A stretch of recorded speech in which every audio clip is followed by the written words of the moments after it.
আওয়ামী লীগ সরকারের সময় এরকম হায়নার ঘটনা ঘটেনি।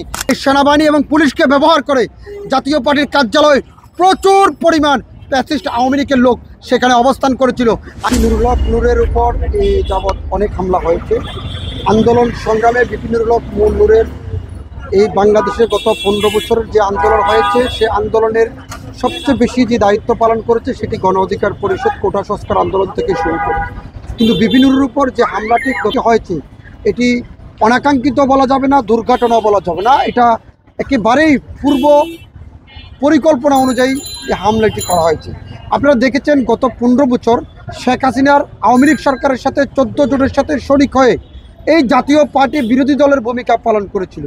কিন্তু জনগণের দুর্দশা অবস্থায়, জনগণের বিশেষ মুহূর্তে যখন ছাত্র জনতার উপর হামলা হয়, বিএনপি সহ বিরোধী দলের যে রাজনীতি ছিল, যে হামলা মামলার জর্জরিত 28 অক্টোবরে গুলিবর্ষণ, কিন্তু কখনো আমরা দেখি নাই এই জাতীয় পার্টিকে তার চেতনা এইভাবে জাগ্রত হতে। কিন্তু 15 বছর পরে যখন 5 আগস্ট জুলাই ঘটেছে, এই জুলাই আগস্টের পরে যখন শেখ হাসিনা পালিয়ে গিয়েছে তখন জাতীয় পার্টির উপর শেখ হাসিনার আওয়ামী লীগ ভর করেছে। কিন্তু আওয়ামী লীগ যখন নিষিদ্ধ হয়ে পড়েছে, এই নিষিদ্ধর পরিপ্রেক্ষিতে আওয়ামী লীগ এখন জাতীয় পার্টির সেই নাঙ্গলকে ব্যবহার করে এমপি মন্ত্রী হয়ে দেশের বিরুদ্ধে একটি বড় ধরনের ষড়যন্ত্র হচ্ছে। আর এই ষড়যন্ত্র শেখ হাসিনা দেশের বাইরে বসে করছে। কিন্তু এখানে ষড়যন্ত্রের কারণের জন্য আমরা যারা রাজনৈতিক দল আছি, বিরোধী শক্তি ছিলাম, গত 15 বছর আন্দোলন সংগ্রাম করে ঐক্যবদ্ধ ছিলাম। এই আন্দোলন সংগ্রামের জন্য আমরা যে ভূমিকা পালন করেছি এই ভূমিকা আমাদের ব্যস্ত গেছে। কারণ আমাদের যে রাজনৈতিক দলগুলো আমরা ঐক্যবদ্ধ ছিলাম তাদের কারণে, তাদের ব্যর্থতার কারণে আজকে নুরুল হক নূরের উপর হামলা হয়েছে। কারণ আমরা যেভাবে ঐক্যবদ্ধ হয়েছিলাম 5 আগস্টের পরে আমরা সেই ঐক্যবদ্ধ আর ধরে রাখতে পারিনি। ক্ষমতার লোভ লালসা, কেউ আওয়ামী লীগকে পুনর্বাসন করছেন, কেউ আওয়ামী লীগের ব্যবসা প্রতিষ্ঠান দখল করছেন, কেউ আওয়ামী লীগকে ঘরে আশ্রয় দিচ্ছেন, কেউ আওয়ামী লীগকে সামনে নির্বাচনে আনার জন্য সকল প্রক্রিয়া সম্পূর্ণ করেছেন। কারণ এই যারা ছাত্র জনতা আন্দোলন করছে তাদেরকে বড় বড় রাজনৈতিক দলগুলো মেনে নিতে যেন কষ্ট হচ্ছে। আমরা হয়তো জনতার অধিকার পার্টি বলেন, গণ অধিকার পরিষদ বলেন, অন্যান্য রাজনৈতিক দলগুলো হয়তো সংখ্যায় ছোট।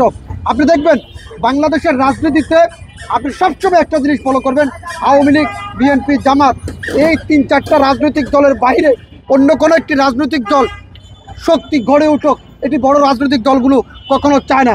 তারা বরাবরের মতন চায় ছোট ছোট দলগুলোকে যেভাবে পারে আপনার এক ধরনের আতঙ্ক সৃষ্টি করে, দলের ভিতরে কোন্দল সৃষ্টি করে, দলকে ভেঙে দিয়ে বিভিন্ন ধরনের প্রক্রিয়া করে এই রাজনৈতিক দলগুলোকে বড় হওয়ার সুযোগ দেন না।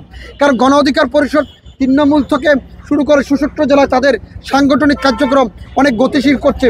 যদি এই দলটি নির্বাচনের পরে অথবা নির্বাচনের আগে বড় কোনো ভূমিকা রাখে, এজন্য গণ অধিকার পরিষদকে কীভাবে আরবারও ভেঙে দেওয়া যায়, তাদের হাট গোট ভেঙে দলের নেতৃত্বের ভিতরে কোন্দল সৃষ্টি করা যায়, আমি মনে করি এটার জন্য আমাদের বর্তমান যারা রাজনৈতিক দল আছেন তারাই এই ঘটনার জন্য পরিপূর্ণ দায়ী আমি মনে করি।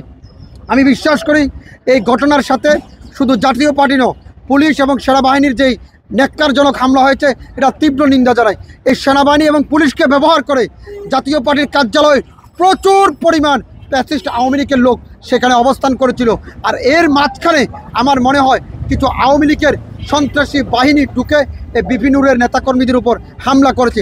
আপনারা দেখেছেন একটা ভিডিওতে আমি দেখেছি যে পুলিশ কীভাবে ন্যাক্কারজনকভাবে একটি মানুষকে মারধর করছে। সেখানে সেনা সদস্যরা তার দায়িত্ব পালন করছে, পুলিশকে বারবার বাধা দিচ্ছে। সেনাবাহিনীর বাধা উপেক্ষা করেও ওই পুলিশ সদস্য বারবার একজনকে পিটাচ্ছে। এটি খুবই দুঃখজনক। আওয়ামী লীগ সরকারের সময় এরকম হায়নার ঘটনা ঘটেনি।